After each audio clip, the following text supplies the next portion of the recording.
পোনপ্ৰথমতে মই আমাৰ 23 নং দিহিৰা সমষ্টিৰ মাননীয় শ্ৰীযুত ঘনশ্যাম দাস ডাঙৰীয়াক আমাৰ ফালৰ পৰা আন্তৰিক শুভেচ্ছা জনাইছোঁ। মেইন কথাটো হ'ল যে আমাৰ ছাৰৰ ঘনশ্যাম ছাৰ ডাঙৰীয়াৰ যিখিনি কাম কাজ সেইখিনি কাম কাজত আমি আপ্লুত হৈ আমাৰ যিখিনি নৱপ্ৰজন্ম আছে উঠি অহা সেইখিনি আজি আমি যোগদান কৰিছোঁ GSPত। আমি আগৰ পৰাই আছোঁ, এতিয়া আৰু আজি যোগদান কৰিছোঁ। আমাৰ যিবিলাক নতুন প্ৰজন্ম উঠি আহিছে সেইবিলাকৰ এইটোৱে সেইকাৰণে আজি কাৰ্যসূচীটোত আজি থাকিব বহুত আনন্দিত। আৰু আমি বিজেপি বেল আছে চৰকাৰ শাসনত, তেনে ক্ষেত্ৰত গণসুৰক্ষা পাৰ্টিত যোগদান কৰাৰ কাৰণ ভিতৰতে কি কাম কাজ কৰা নাই নেকি?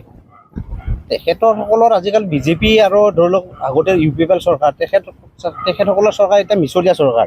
সকলোৱে জানে যে হিমন্ত বিশ্ব শৰ্মা ডাঙৰে আজি যদি কিবা এটা কথা কয়, অহাকালি আৰু কিবা বেলেগ এটা কথা কয়। গতিকে তেখেতসকলৰ কথাত আমি ভুল নাযাওঁ। এতিয়া আমি গম পাওঁ আগৰ পৰাই আমি GSPৰ লগতে আছোঁ। গতিকে এতিয়া আৰু নতুন প্ৰজন্ম উঠি আহিছে, তেখেতসকলে আহি আজি যোগদান কাৰ্যসূচীত অংশগ্ৰহণ কৰিছে।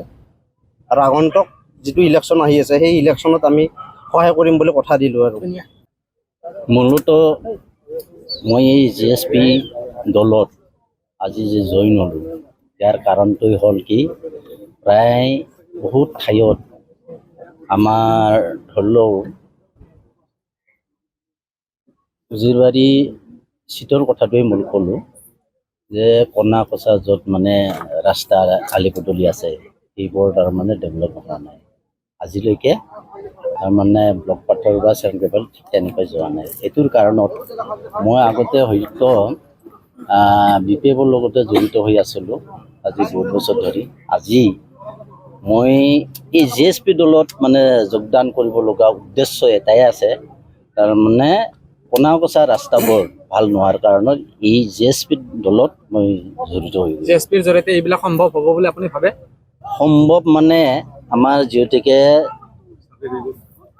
এই GSP দলৰ আমাৰ দিহিৰা সমষ্টি 23 নং দিহিৰা সমষ্টিৰ যিটো আমাৰ আশে পাশে আমাৰ MCL ডাঙৰ ঘনশ্যাম দাস তেখেতে যিহেতুকে আমাৰ ঘৰৰ মজিয়াৰে, গতিকে মই ভাবোঁ তেখেতৰ থ্ৰুদি কণাকচা ৰাস্তাবোৰ উন্নত হ'ব বুলি মই ভাবোঁ। আমাৰ লোকেলিটি MCL লাগে। MCL লোকেলিটি নোহোৱাৰ কাৰণে আমি আনক দূৰৰ মানুহ কনচিডাৰ কৰাৰ কাৰণে আমাৰ অৱস্থা হোৱাৰ এই গতি। মুছলপুৰ ৰাকেশ ব্ৰহ্মই কৈ আছে যে যিমান সংখ্যক তেওঁৰ অধীনত ৰাস্তা ঘাট আছে, দিহিৰাই হওক মুছলপুৰে হওক, তেওঁ চববিলাক ঠিক ঠাক কৰি দিম বুলি কৈ আছে। তেনে ক্ষেত্ৰত তেওঁৰ কথাত আশ্বস্ত হ'ব পৰা নাই নেকি আপুনি? নাই, দিহিৰা সমষ্টিৰ ৰাকেশ ডাঙৰীয়াৰ কথাটো মই ক'লোঁ। ৰাকেশ ডাঙৰীয়াৰ কথাটো হ'ল কি, সি যি ব্যক্তিবিলাকে তাৰ ঘৰ লগত ঘূৰে তেওঁলোকক অকণমান মুখ মেলি চাই বা চকু মেলি চাই। কিন্তু আমি যে এই ভিতৰীয়া অঞ্চলত আছোঁ, তেখেতে এইবোৰ চকু মেলি নাচায়। সেইটোৰ কাৰণত ভৱিষ্যতত তেখেতে কিন্তু যে জয়যুক্ত হ'ব বুলি আশা, এই যে ইলেকশ্যন আহি আছে, ইয়াত যে সি জয়যুক্ত হ'ব বুলি মই কিন্তু নাপাওঁ। মোৰ নাম শ্ৰী মনোজ বৰা। আজি দিহিৰা ব্লক কমিটিৰ উদ্যোগত GSP দলৰ যোগদান কাৰ্যসূচী আছিল। আজিৰ এই কাৰ্যসূচীটো আৰম্ভ হৈছিল আমাৰ 4 বজাৰ লগে লগে চৰাইমাৰী প্ৰাথমিক বিদ্যালয়ৰ খেলপথাৰত। গতিকে এই যোগদান কাৰ্যসূচী আপোনালোকে দেখিব, টিভিৰ পৰ্দাত আপোনালোকে দেখিব বা আপোনালোকে গম পাব যে আজিৰ এই যোগদান কাৰ্যসূচী বিশেষভাৱে এটা ভূমিকা লৈছে যে নৱপ্ৰজন্মই ৰাজনৈতিক ক্ষেত্ৰত আগবাঢ়ি আহিছে। আৰু এই ৰাজনৈতিক ক্ষেত্ৰখনত আগবাঢ়ি আহিছে তেখেতসকলে নিজৰ এটা গৃহৰ ৰাজনৈতিক দল, এইটো গণসুৰক্ষা পাৰ্টি GSP। গতিকে GSPত তেখেতসকলে কাম কৰিম বুলি আজি স্পষ্টভাৱে ওলাই আহিছে। তেখেতসকলে ৰাইজৰ মাজত এটা মেছেজ দিব খুজিছে যে দিহিৰা সমষ্টিৰ পৰাই এটা সময়ত এটা আন্দোলনৰ সৃষ্টি হৈছে বড়ো আৰু অনাবড়ো। গতিকে সেই আন্দোলনৰ সৃষ্টি কৰাৰ পাছত এটা ৰাজনৈতিক দল এটা গঠন হৈছে। এই ৰাজনৈতিক দলৰ আজি দিহিৰাৰ ফালৰ পৰা এটা মেছেজ দিব খুজিছে BTC 40টা সমষ্টিত।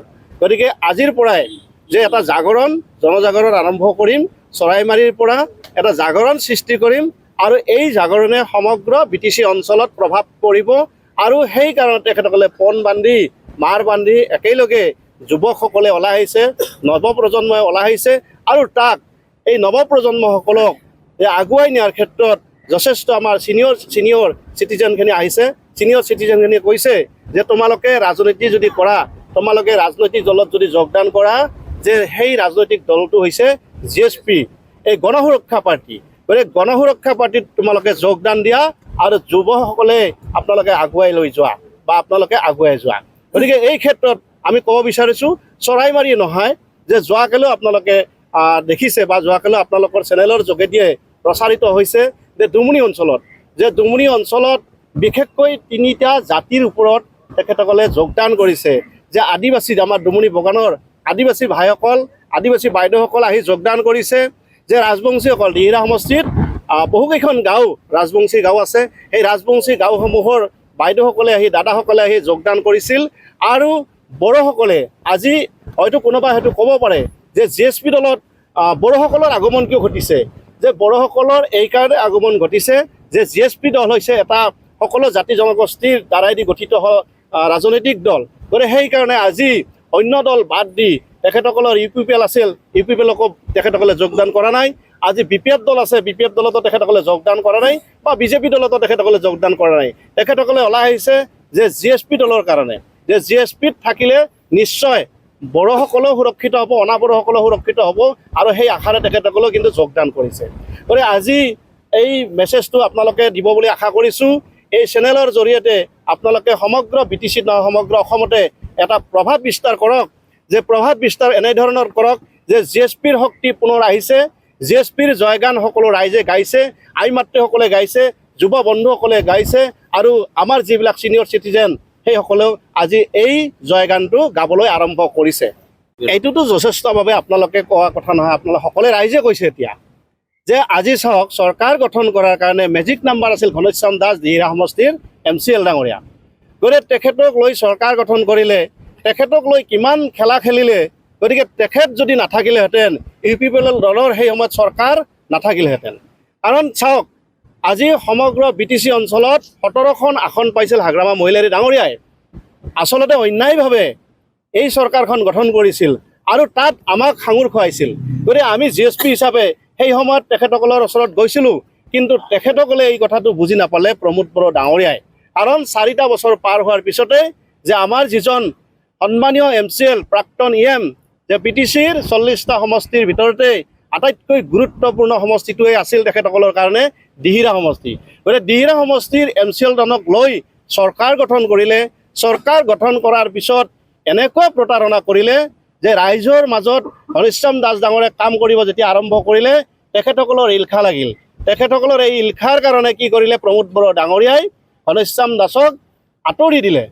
কিন্তু ক্ষতিটো তেখেতসকলৰ হৈছে, আমাৰ কোনো কাৰণত হোৱা নাই। কাৰণ ঘনশ্যাম দাস GSPত আজিও থিয় দি আছে, ভৱিষ্যতে তেখেতে থিয় দি থাকিব।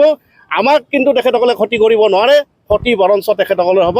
কাৰণ এতিয়া ৰাইজে, অসমৰ ৰাইজে তেখেতসকলক কৈছে যে মিছলীয়াৰ দল, আটাইতকৈ মিছলীয়াৰ দলটো হৈছে প্ৰমোদ বড়ো। গতিকে প্ৰমোদ বড়োৰ UPPL দলক মিছলীয়া আখ্যা দিছে, প্ৰমোদ বড়োক বেপাৰী আখ্যা দিছিল আগতেও, আৰু আজিও আমি GSPৰ ফালৰ পৰা তেখেতক এটা ধিক্কাৰ দিব খুজিছোঁ যে সঁচাকৈ যদি তেখেতৰ সুস্থ মগজ, সুস্থ শৰীৰ, সুস্থ যদি তেখেতৰ এটা বিবেক থাকিলেহেঁতেন, ঘনশ্যাম দাসক লৈ গৈ তেখেতে EM পদ কৰ্তন নকৰিলেহেঁতেন। আজি আপোনালোকে এটা প্ৰশ্ন কৰিছে যে আপোনালোকে চৰকাৰত আছে আৰু চৰকাৰত থাকি আপোনালোকে বেলেগ দলৰ লগত কেনেধৰণৰ আলোচনা হৈছে। আমি নিশ্চয় হ'ম, কাৰণ কিয় আজি শেষত, আজি মোটামুটি 2-3 মাহৰ পিছত যে BTCৰ নিৰ্বাচন হ'ব। এই নিৰ্বাচনৰ সময়ত ঘনশ্যাম দাস বিৰোধীত থাকিলেও কাম নাথাকে। গতিকে আমি চৰকাৰত আছোঁ, কিন্তু একো কাম নাই। আমি চৰকাৰত আছোঁ যদিও অনাস্থা হিচাপে আছোঁ, কাৰণ তেখেতক যোৱা BTCৰ মানে হেৰি হ'ল সদনত আমি তেখেতক যাবলৈ বৰ বেছি দিয়া নাই। 2 এদিন হয়তো গৈছিল এটা খাতিৰত, কিন্তু আমি তেখেতৰ পাৰ্লামেণ্টত যাবলৈ দিয়া নাই। এইকাৰণে যদিহে ঘনশ্যাম দাসৰ প্ৰয়োজনে নাই, তেনেহ'লে তেখেতে পাৰ্লামেণ্টত কি ক'বলগীয়া আছে, বিশেষ ক'বলগীয়া নাই। আৰু ঘনশ্যাম দাসক এটা কাৰণত বেয়া পালে যে ঘনশ্যাম দাসে জাতি মাটি ভাষাৰ কাৰণে প্ৰমোদ বড়ো ডাঙৰীয়াৰ ওচৰত উত্থাপন কৰিছিল, এছেম্বলিত উত্থাপন কৰিছিল, আৰু এছেম্বলিত উত্থাপন কৰাৰ কাৰণেই তেখেতক EM পদ কৰ্তন কৰিলে। গতিকে এই ক্ষেত্ৰতে আপোনালোকক আমি অনুৰোধ জনাইছোঁ, প্ৰমোদ বড়ো ডাঙৰীয়াক আমি সকীয়াই দিব খুজিছোঁ, এইবাৰ তেখেতৰ দল BTCত ধূলিসাৎ হৈ যাব। দিহিৰাত আপোনালোকক কৈছোঁ, আমি সভা সমিতিত কৈছোঁ যে দিহিৰাত বিজেপিৰ আগ্ৰাসনে একো কাম নকৰে, কাৰণ যোৱা নিৰ্বাচনতে ইয়াৰ প্ৰমাণ পাইছে যে BTCত আজি আটাইতকৈ গুৰুত্বপূৰ্ণ সহকাৰে তেখেতে লৈছিল এই দিহিৰা সমষ্টিটোত যে বিধানসভাৰ মজিয়াৰ যিমানগৰাকী তেখেতসকলৰ কেবিনেট মিনিষ্টাৰ আছিল, তেখেতসকলৰ যিবিলাক হাংগু পাংগু নেতা পালি পোহৰি আছিল, সকলোৱে দিহিৰা সমষ্টিৰ ঘৰে ঘৰে গৈ ভোট ভিক্ষা কৰিছিল।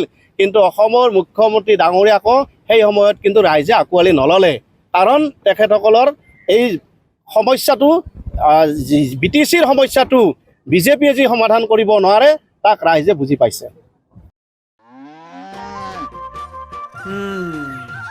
মোৰ লখিমী কেইজনীয়ে ইমান বেছিকৈ গাখীৰ দিয়ে, মনটো একেবাৰে ভাল লাগি যায়। বিয়মৰ দানা খোৱাৰ পৰা মই বেছিকৈ লাভৱান হৈছোঁ। আপোনালোকেও বিয়মৰ দানা খুৱাওক আৰু এইটো বেছিকৈ লাভ কৰক।